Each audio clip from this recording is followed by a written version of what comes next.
হুজুর বললেন যে একটা বড় আলেম বিয়ে করেছেন, বিশাল বড় আলেম, এবং উনি একজন প্রফেসর, উনি 2 লাইনে শিক্ষিত। তো বিয়ে করেছে এমন একটা মেয়েকে যে মেয়েটা দেখতে সুশিক্ষিত, সভ্য, মার্জিত, অনেক বড় ফ্যামিলির মেয়ে।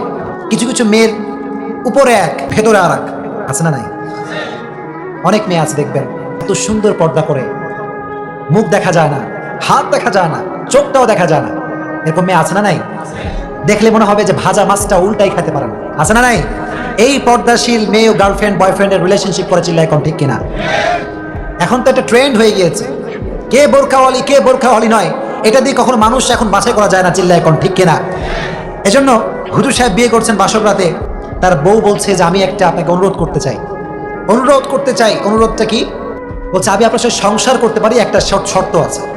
একটা কি আছে? এবার হুজুর বলছে কি শর্ত? What is the condition? শর্তটা আসলে কি?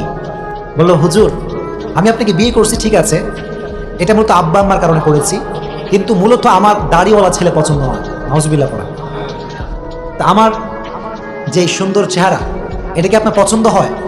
হুজুর বললো অবশ্যই, তুমি তো খুব সুন্দরী, অসাধারণ তুমি দেখতে, মেঘ কালো কেশ, কাজল কালো চুল, তাকালে প্রাণটা জুড়িয়ে যায়, হাসিতে যেন মুক্তা ঝরে, এত সুন্দরী তুমি, রূপবতী তুমি, তোমাকে তো আমার ভালো লাগে, এই জন্য বিয়ে করেছি।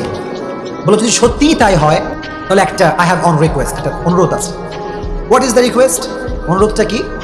বলো হুজুর আমার সঙ্গে সংসার করতে চাইলে দাড়িটা রাখা যাবে না, নাউজুবিল্লাহ পড়া। হুজুররা কি বোকানা চালাক? হুজুরদের বোকা মনে হয় নাকি আপনাদের? আমাদের নিয়ে অনেকে জ্বলনী আছে না নাই?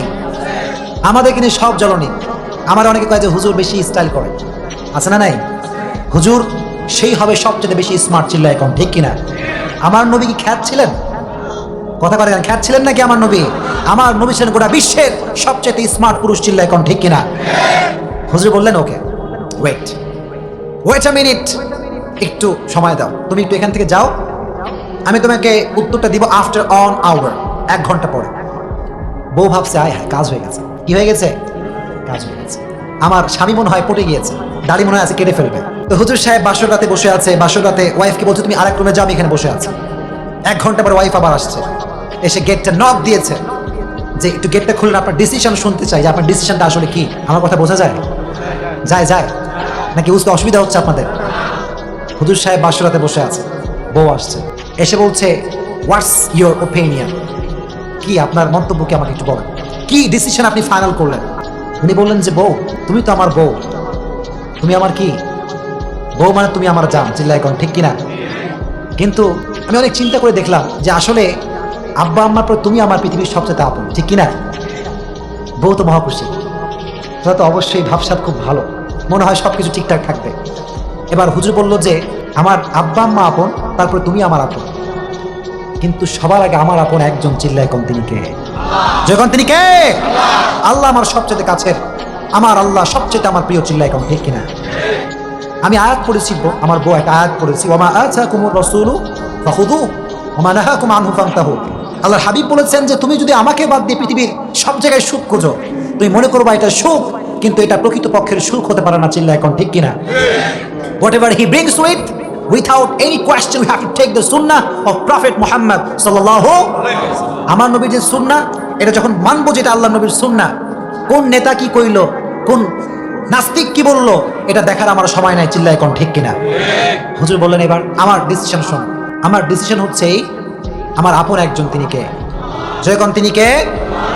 আমার আল্লাহ এবং আমার নবীকে বাদ দিয়ে কোনো মাখলুক, কোনো সৃষ্টি জীবের জন্য আমি আমার নবীর সুন্নাহকে কাটতে পারি না, চিল্লা এখন ঠিক কিনা? This is the real love, this is the true love of prophet Muhammad সাল্লাল্লাহু আলাইহি ওয়াসাল্লাম। যুবক তুমি ট্রু লাভ বোঝো না? বিশ্বনবী যে ভালোবাসতে পারবে, ট্রু লাভ করতে পারবে, তার জন্য জান্নাতের ঘোষণা দিবে একজন, চিল্লা এখন তিনি কে? এজন্য যখন বলা হবে মান নাবিয়ুকা, তোমার নবীকে, সে বলবে নবীকে আমি চিনি না, কারণ নবীর সুন্নত দাঁড়িয়ে আমার আছে, অনেকের নাই। আমি সবাইকে ভালোবাসি, আই লাভ ইউ অল, সবাইকে ভালোবাসি, I respect you, really I respect you, সবাইকে আমি সবার জায়গা থেকে সম্মান করি। আজ আমি এখানে মেহমান, সত্যি একটা ছোট্ট মেহমান, আমি, আমার বয়স খুব কম, আমার সাথে বড় আলেম এখানে কথা বলবেন। সো এখানে কথা বলার যোগ্যতা আসলে যে কোয়ালিফিকেশন দরকার, এটার একটা কোনো আমার ভিতরে নাই। আমি অনুরোধ করছি, আজকে অনুরোধ করছি, হাতে পায়ে ধরে, যাদের মুখে দাড়ি নাই তারা আমাদের ভালোবাসার মানুষ, ঠিক কিনা? একটা কথা আল্লাহর হাবিব বলতেন, हमें गुनाह से नफरत है, गुनहगार से नफरत नहीं। भाई हम तो गुनाह से नफरत करते हैं, लेकिन जो गुनाह करते हैं उन्हें आप नफरत नहीं करते। আমরা গুনাহকে অপছন্দ করি, কিন্তু গুনাহগার বান্দাকে আমরা ভালোবাসি। চিল্লা এখন ঠিক কিনা? আজ থেকে যারা এখানে এসেছেন, আজকে একটা নিয়ত করেন, জাস্ট একটা নিয়ত, যে হুজুর আজ থেকে, বলেন আজ থেকে, হুজুর আমি খাঁটি দিল থেকে, প্লিজ কথা বলেন, নিয়তটা করেন, তোমাকে নিয়তটা করেন, হুজুর খাঁটি দিল থেকে আজকে আমি নিয়ত করলাম, আজ থেকে আমি আমার নবীর সুন্নাহকে অনুসরণ করে আমি আমার নবীজির দাড়ি রাখবো। জোরে করেন ইনশাআল্লাহ। পারবেন ইনশাআল্লাহ? নাকি এটা একটা ফর্মালিটি হয়ে গেল, হুজুর কইছে না কইলে কি আর হয়? এরকম না প্লিজ। যদি আপনি দাড়ি রাখতে পারেন কবরের ভেতরে, সেকেন্ড কোয়েশ্চেন তোমার নবীকে, এই উত্তরটা আপনার জন্য সহজ করে দিবে একজন, তিনি কে? তোমার রবকে, তোমার নবীকে, এটা প্রশ্ন করা হবে। যদি আপনি মুমিন হয়ে থাকেন, আপনার জন্য উত্তরটা সহজ করে দিবে একজন, তিনি কে?